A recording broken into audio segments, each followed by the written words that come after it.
কিরে শুনেছিস? কি? শুনিসনি? না। সত্যি আমার যে ভেতরে কি থাকে মুখ দেখে বোঝাও যায় না।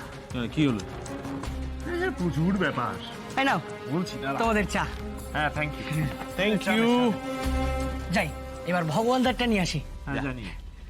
আরে প্রচুর ব্যাপার, কিছু জানিস না? না। ম্যানেজার শোনাছ কি এটা ভাবা যায়? হ্যাঁ, এত বছর ধরে একই অফিসে একসাথে কাজ করছি অথচ কেউ জানতেই পারলাম না।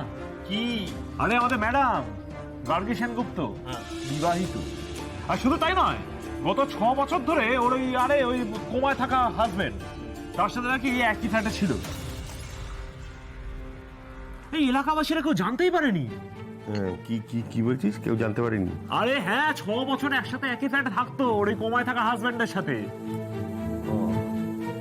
সুবীর, এক কাজ কর, তুই মনে মনে 6টা বছর পিছিয়ে যা, বুঝেছিস?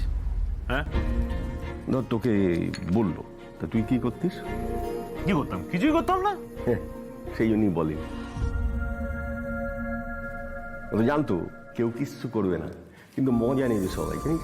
এ ব্যাপারটা কিরকম সত্যি ভেবে দেখ, আজকে 6 বছর কেটে গেছে কিন্তু তুই স্টিল এই ঘটনাটা নিয়ে মজা নিচ্ছিস। না না, মজা নিচ্ছি না ব্যানার্জি দা, কিন্তু দেখো অনেস্ট। বিয়ে করে ফেললো, আমাদের কাউকে বললো না।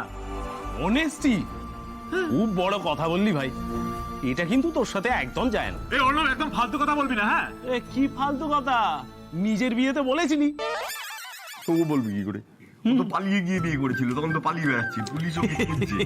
নতুন বউকে নিয়ে লুকোবে না লোকজন ডেকে ঢাক ঢোল পিটিয়ে রিসেপশন দেবে? এই ছাত্র, একটা সাংবাদিক খবর বেরিয়েছে, পড়তে দে। পড়ো পড়ো পড়ো।